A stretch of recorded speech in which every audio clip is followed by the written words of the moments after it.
ನಮಸ್ಕಾರ ಸ್ನೇಹಿತರೆ, ನೀವಿನ್ನ ನಮ್ಮ ಚಾನಲ್ಗೆ ಸಬ್ಸ್ಕ್ರೈಬ್ ಮಾಡ್ಕೊಂಡಿಲ್ಲ ಅಂದ್ರೆ ಈ ಕೂಡಲೇ ಹೋಗಿ ಸಬ್ಸ್ಕ್ರೈಬ್ ಮಾಡ್ಕೊಂಡು ಪಕ್ಕದಲ್ಲಿ ಕಾಣಿಸ್ರೋ ಬೆಲ್ ಐಕಾನ್ ನ ಕ್ಲಿಕ್ ಮಾಡ್ಕೊಳ್ಳಿ. ಲಕ್ಷ್ಮೀ ಬಾರಮ್ಮ ನಾಳಿನ ಸಂಚಿಕೆಯಲ್ಲಿ ಏನಾಗ್ತಿದೆ ಅಂತ ನೋಡ್ಕೊಂಡ್ ಬರೋಣ. ಕೀರ್ತಿ ಆತ್ಮ ಬಂದು ಕಾವೇರಿ ಮುಂದೆ, ಏನ್ ಆಂಟಿ ಇಷ್ಟೆಲ್ಲ ಮಾಡಿ ನೀವು ನೆಮ್ಮದಿಯಾಗಿರ್ಬೋದು, ನನ್ ಮಗನ ಜೊತೆ ಖುಷಿಯಾಗಿರ್ಬೋದು ಅಂತ ಅನ್ಕೊಂಡಿದೀರಾ? ಅದಕ್ಕೆ ನಾನು ಯಾವ್ದೇ ಕಾರಣಕ್ಕೂ ಅವಕಾಶ ಮಾಡ್ಕೊಡಲ್ಲ. ನಿಮ್ ಮಗನ ನಿಮ್ಮಿಂದ ದೂರ ಮಾಡಿ ಕಿತ್ಕೋತೀನಿ. ಅದೇಗ್ ನೀವು ಖುಷಿಯಾಗಿರ್ತೀರೋ ನಾನು ನೋಡ್ಬಿಡ್ತೀನಿ ಅಂತ ಕೀರ್ತಿ ಹೇಳಿದಾಗ ಕೋಪ ಮಾಡ್ಕೊಂಡು, ಏನು ನನ್ ಮಗನ ನನ್ನಿಂದ ದೂರ ಮಾಡ್ತೀಯಾ? ನನ್ ಮಗನ್ಗೋಸ್ಕರ ನೀ ಇಷ್ಟೆಲ್ಲ ಮಾಡಿದ್ದು, ನನ್ ಮಗ ದೂರ ಆಗ್ತಾನೆ ಅಂದ್ರೆ ಹಂತಕ್ ಬೇಕಾದ್ರೂ ನಾನು ಹೋಗ್ತೀನಿ, ನಿನ್ನ ಬಿಡೋ ಮಾತೇ ಇಲ್ಲ ಅಂತ ಕೋಪ ಮಾಡ್ಕೊಂಡು ಕೀರ್ತಿ ಆತ್ಮದ ಜೊತೆ ಮಾತಾಡ್ತಿರ್ತಾಳೆ. ಎಲ್ಲಾನು ಮಾಡಿ ಮುಗಿಸಿದೀರಾ, ನನ್ನನ್ನ ನೀವೇನ್ ಮಾಡಕ್ ಸಾಧ್ಯ ಅಂತ ಕೀರ್ತಿ ಕೇಳಿದಾಗ, ಏನ್ ಮಾಡ್ತೀನ ನೋಡ್ತಾ ಇರು ಅಂತ ಕೋಪ ಮಾಡ್ಕೊಂಡು ಕೋಲ್ಗೆ ಪೆಟ್ರೋಲ್ ಹಾಕಿ ಹಾಗೆ ಬೆಂಕಿ ಹಚ್ಚುತ್ತಾಳೆ. ಆಂಟಿ ಏನ್ ಮಾಡ್ತಿದ್ದೀರಾ ನೀವು ಅಂತ ಕೀರ್ತಿ ಕೇಳಿದಾಗ, ಏನ್ ಮಾಡ್ತೀನಿ ಅಂತ ನೋಡ್ತಾ ಇರು ಅಂತ ಕಾವೇರಿ ಬೆಂಕಿನ ತೋರಿಸಿ ಹೆದರಿಸ್ತಿರ್ತಾಳೆ. ಆಂಟಿ ನಿಜಾನೇ ಹೇಳ್ತಾ ಇದ್ದೀನಿ, ಸತ್ಯ ಗೊತ್ತಾದ ಮೇಲೂ ನಿಮ್ ಮಗ ನಿಮ್ ಜೊತೆ ಇರ್ತಾನೆ ಅಂತ ಅನ್ಕೊಂಡಿದ್ದೀರಾ? ಅದೆಲ್ಲ ಮೂರ್ಖತನ ನಿಮ್ದು ಅಂತ ಕೀರ್ತಿ ಹೇಳಿದಾಗ, ಹೌದಾ ಹೌದಾ ನಿಜವಾಗ್ಲೂ ನನ್ನ ದೂರ ಮಾಡ್ತೀಯಾ ಅಂತ ಬೆಂಕಿನ ತೋರಿಸಿ ಎದುರಿಸಿದಾಗ ಕೀರ್ತಿ ಹೆದರ್ಕೊಂಡು ಹಿಂದೆ ಹೋಗ್ತಿರ್ತಾಳೆ. ಹಾಗೆ ಸುಪ್ರೀತಾ ವೈಷ್ಣವಿ ಜೊತೆ ಮಾತಾಡ್ಬೇಕು ಅಂತ ಕರ್ಕೊಂಡು ಹೋಗಿರ್ತಾಳೆ. ಏನತ್ತೆ ಇಷ್ಟೊತ್ತು ಅಲ್ಲಿ ಅಂತ ಅಂದಾಗ, ನಿಮ್ಮಮ್ಮನೇ ಕೀರ್ತಿಗೆ ಏನಾದ್ರು ಮಾಡಿರ್ಬೋದಾ? ಅದಕ್ಕೆ ಕೀರ್ತಿ ಏನಾದ್ರು ಈ ತರ ಕಾಟ ಕೊಡ್ತಿರ್ಬೋದಾ? ಸ್ವಲ್ಪ ಯೋಚನೆ ಮಾಡು.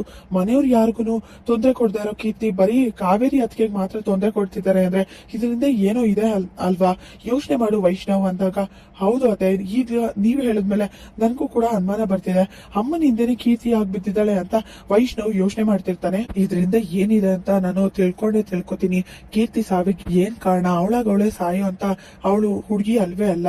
ಹಾಗೆ ಇದರಿಂದ ಏನೋ ಕಾರಣ ಇದೆ, ಅಮ್ಮನ್ಗೂ ಕೂಡ ಏನೋ ಸಂಬಂಧ ಇದೆ, ಇದನ್ನ ತಿಳ್ಕೊತೀನಿ. ಆದ್ರೆ ಏನೇ ಆಗಿರ್ಬೋದು, ಅಮ್ಮ ಅಂತ ಕೂಡ ನೋಡೋದಿಲ್ಲ. ಇದರಿಂದ ಏನಾದ್ರೂ ಅವ್ರು ಮಸ್ಲತ್ತಿದ್ರೆ ನಾನು ಅದಕ್ಕೆ ಶಿಕ್ಷೆ ಕೊಡಿಸ್ತೀನಿ. ಕೀರ್ತಿ ಆತ್ಮಕ್ಕೆ ನಾನು ಶಾಂತಿ ಕೊಡಿಸ್ತೀನಿ ಅಂತ ವೈಷ್ಣವ್ ಹೇಳಿದಾಗ ತುಂಬಾನೇ ಖುಷಿ ಆಗುತ್ತೆ ಸುಪ್ರೀತಂಗೆ.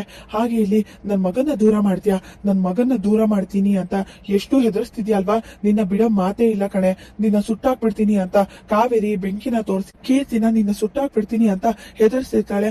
ಆಂಟಿ ಏನ್ ಮಾಡ್ತಿದ್ದೀರಾ? ಬಿಡಿ ನನ್ನ ಅಂತ ಹೆದರ್ಕೊಂಡು ಓಡೋಗ್ತಿರ್ತಾಳೆ ಕೀರ್ತಿ. ಯಾಕೆ ಓಡೋಗ್ತಿದ್ಯಾ? ಬಾರೆ, ನೀನ್ ದೆವ್ವ ಅಲ್ವಾ? ಹಾಗೆ ನಿನ್ಗೆ ತುಂಬಾ ಶಕ್ತಿ ಇದೆ ಅಲ್ವಾ? ನಾನು ಎಲ್ಲೋ ಕೇಳಿದ್ದೆ, ಬೆಂಕಿನ ತೋರಿಸಿದ್ರೆ ಓಡೋಗ್ತಾರೆ ದೆವ್ವಗಳು ಅಂತ. ಬಾ, ನಿನ್ನ ಸುಟ್ಟಾಕ್ಬಿಡ್ತೀನಿ ಬಾರೆ ಅಂತ ಕೋಪ ಮಾಡ್ಕೊಂಡು ಕಾವೇರಿ ಹೇಳ್ತಾಳೆ. ಆಂಟಿ ಬಿಟ್ಬಿಡಿ ನನ್ನ, ದಯವಿಟ್ಟು ಬಿಟ್ಬಿಡಿ ಅಂತ ಕೀರ್ತಿ ಓಡೋಗ್ತಿರ್ತಾಳೆ. ಬಾರೆ ಈಗ ಬಾ, ಇಷ್ಟೊತ್ತವರೆಗೂ ಹೆದರ್ಸ್ತಿದ್ದೆ ನನ್ನ, ಈಗ ಬಾ ನೋಡೋಣ ಅಂತ ಕಾವೇರಿ ಹೇಳಿದಾಗ, ನನ್ ಪುಟ್ಟನ ದೂರ ಮಾಡ್ತೀನಿ ಅಂತ ಎದುರುಗಡೆ ನಿಂತ್ಕೊಂಡು ಅವ್ರನ್ನ ಯಾರನ್ನು ನಾನು ಬಿಡೋ ಮಾತೇ ಇಲ್ಲ ಅಂತ ಕಾವೇರಿ ಹೆದರ್ಸಿದಾಗ ಕೀರ್ತಿ ಅಲ್ಲಿಂದ ನಾಪತ್ತೆ ಆಗ್ತಾಳೆ. ಇನ್ಮೇಲಿಂದ ಹೀಗೆ ಮಾಡ್ತೀನಿ ನಾನು, ಆಗ ನನ್ಗೆ ಯಾವ ಚಿಂತೆನೂ ಇರಲ್ಲ ಅಂತ ಕಾವೇರಿ ನಗ್ತಿರ್ತಾಳೆ. ಇಲ್ಲಿಗೆ ಸಂಚಿಕೆ ವಿಡಿಯೋ ಮುಕ್ತಾಯವಾಗಿದೆ. ಲೈಕ್ ಮಾಡಿ, ಶೇರ್ ಮಾಡಿ, ಕಾಮೆಂಟ್ ಮಾಡಿ, ಸಬ್ಸ್ಕ್ರೈಬ್ ಮಾಡಿ. Thank you.